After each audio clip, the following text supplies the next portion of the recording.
अल्लामा शिबली नोमानी की सरजमी पे जिसने एक से एक विद्वान पैदा किया इस आजमगढ़ में, जो आजमगढ़ का नहीं दूसरे देशों का प्रतिनिधित्व करते हैं और उनको हमारे यहाँ प्रत्याशी नहीं मिलता। ये सोचते हैं कि हम कहीं से भी ले जाकर ठोक देंगे और वो जीतने के बाद फुर्र हो जाए। और जब तुम्हारा गढ़ है तो इतनी तुम्हें फौज की जरूरत क्या पड़ा थी? तो या तो गढ़ नहीं है।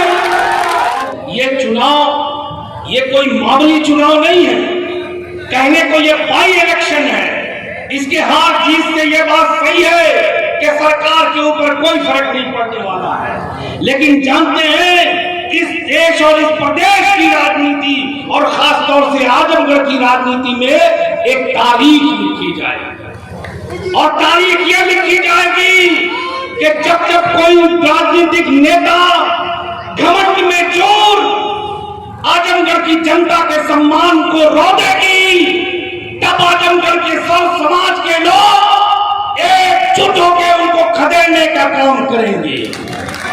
इसलिए कि एक तरफ वो लोग हैं जो इस जमीन को अपना पट्टा मानते हैं, पट्टा चले आते हैं सफाई से यहाँ दाखिल खारिज कराने के लिए।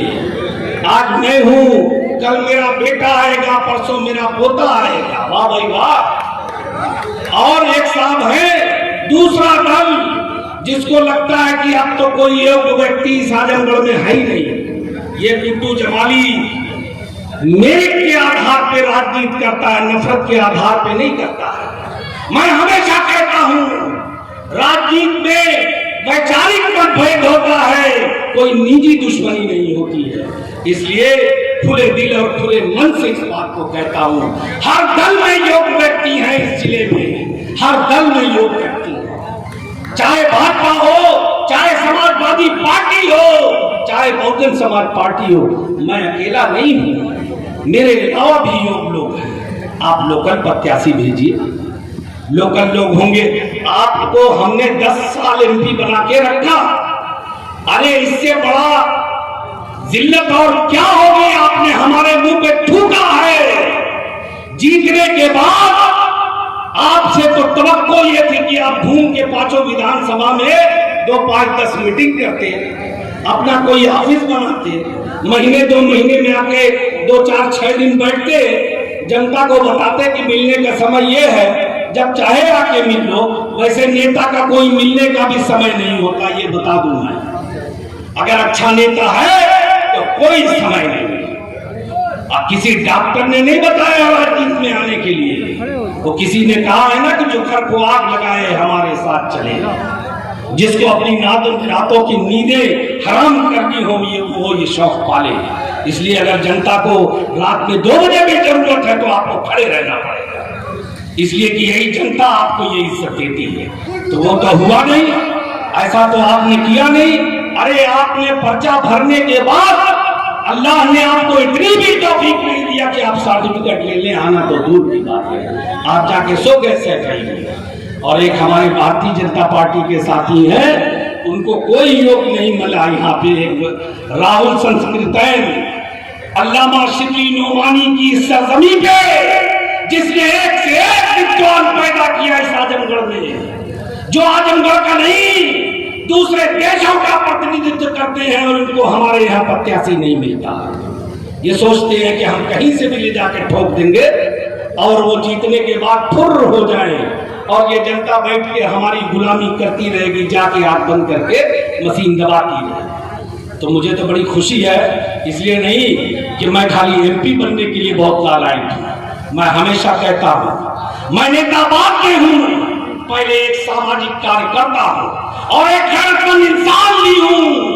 मैं चूंकि सिर्फ यहाँ पे पार्लियामेंट का कैंडिडेट नहीं हूँ, मैं यहाँ पे एक वोटर भी हूँ, मुझे भी अपना वोट देना पड़ता है।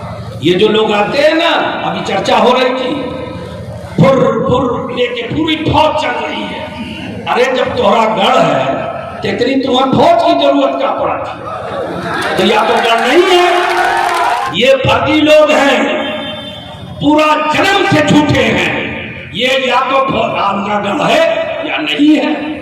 पागल हो गए, क्या बात है, पागल हो गए। जान रहे हैं कि सीट हार रही, तो क्या पूरे उत्तर प्रदेश और देश के लोग जुटे हुए। सुन लो सफाइयों, ये शालन गुड्डू जवानी तुम्हें आज कह रहा है, फिर बुला लो दुनिया में जहां जहां तुम्हारे मानने वाले लोग हो, ताकि कब ये मत कहना हारने के बाद कि तुम्हारा किला किसी गलत फहमी में ध्वस्त हो गया। क्योंकि ये मत कहना कि तुम ठीक से लड़ नहीं पाए, क्योंकि तुम्हारा हारना तय है। तुम्हें बहुत गुरूर था, बहुत तकब्बुर में आप लोग चल रहे थे। आपने, मैं अगर अकेला लड़ रहा होता ना तो शायद हार जाता, लेकिन मेरे साथ लड़ रही है आजमगढ़ की 19 लाख जनता, और इंशाअल्लाह ये हारेंगे और हारेंगे। मेरे भाइयों, मैं आपसे अपील करने आया हूं, मैं जैसा भी हूं, अच्छा हूं बुरा हूं, इसी जमीन में पैदा हुआ हूं, ये घर मेरा है और मेरा आपका रिश्ता राजनीतिक नहीं है। ये रिश्ता उसी दिन उस वक्त खत्म होगा जब मेरा जनाजा आप अपने कांधे पे ले जाके दफनाओगे और मेरा जनाजे की नमाज पढ़ोगे। मैं इनकी बदले बनूं या न बनूं, ये रिश्ता कायम रहेगा। मगर आप लोग सही गलत को समझो, सही गलत को पहचानो। एक तरफ वो लोग हैं जो हमारे वोटों को लेने के लिए, जब वोट लेना होता है तो सारे पर्दे, और आप देखिए इनकी चाल, आप इनकी चाल देखिए। जब चुनाव होता है, अभी हो रहा था 22 में, तब एक भी मुसलमान नहीं मिलता था इनको मंच पे बैठाने के लिए। पूरे प्रदेश में कोई बावकार मुसलमान नहीं था। आज एक मुसलमान से लड़ने के लिए खाली मुसलमान ही मिल रहा है, इसलिए कि अब इनका दम अब खत्म हो चुका है। अब इनको अपनी औकात पता चल चुकी है। मैं तो हमेशा कहता हूं कि ये मुट्ठी भर आबादी जिसे हम 8% कहते हैं, आप यकीन मानिए इनके 3% लोग भाजपा को वोट देते हैं। ये हमारे लोग हैं जो इनके साथ खड़े होकर इनको MP MLA बनाते हैं। चीफ मिनिस्टर इनको बनना है, प्रधानमंत्री इनको बनना है, और दुश्मनी हमारी कौम झेलेगी, हमारी कौम लड़ेगी इनकी लड़ाई। और जब हमारी कौम आफत में आएगी, हमारे ऊपर जुल्म होगा, ज़्यादती होगी, हमारे बच्चे, मासूम बच्चों को मर्जी केसों में फंसाया जाएगा, हमारी बस्तियां उजाड़ी जाएंगी, तब इनके मुंह में जबान नहीं होगी। कोई पूछेगा भी तो कह देंगे हमको सुनाई नहीं, हम नहीं सुना। तो भैया एक ही बात हो सकती है ना। मैं हमेशा कहता हूं कि आप या तो कोई चीज है या नहीं है, या सही है या गलत है, बीच का कुछ नहीं है। इसलिए मेरे भाइयों, इनके असली चेहरे को पहचानो।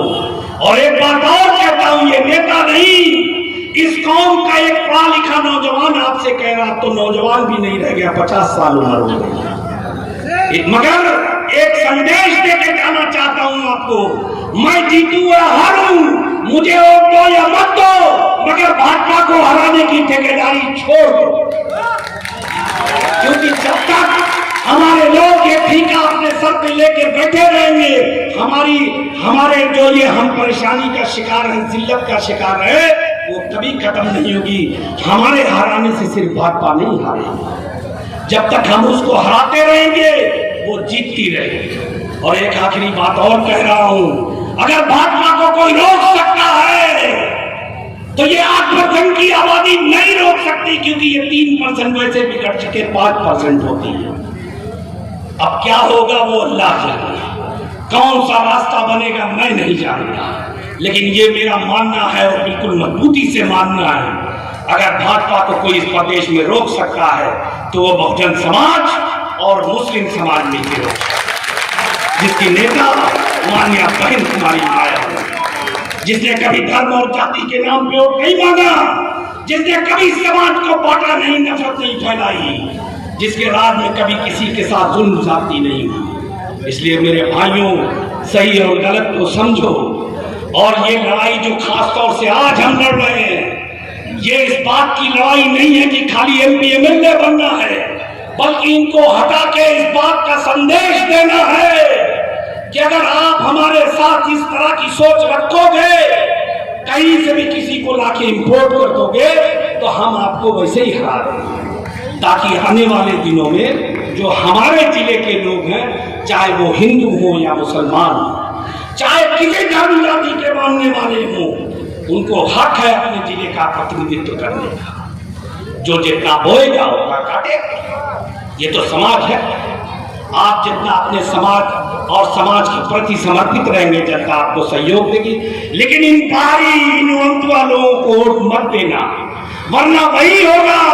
और जानते हैं अगर ये जीत गए तो ये कहेंगे नहीं सब सही है, कुछ गलत नहीं था, कुछ गलत नहीं था। अरे ऐसा कोई एमपी होता है? इतना बड़ा तूफान आया, यही बिलरिया में हमारी बहनों पे लाठी चली, इतने बड़े आंदोलन हुए सीए एनआरसी में, इतना बड़ा कोरोना आया, हजारों हजार लोग मर गए। कभी एमपी हमारा आया कि आ जाओ हम 10 दिन बैठे हैं, जहां दुख सुख है बताओ हम चलते हैं? क्या हम इतना भी हक नहीं रखते अपने लोगों पे? एमपी को तो ये होना चाहिए था कि वो यहाँ डेरा डाल देता आकर के कि जब तक ये बीमारी खत्म नहीं होगी मैं इसी जिले में बैठा हूं।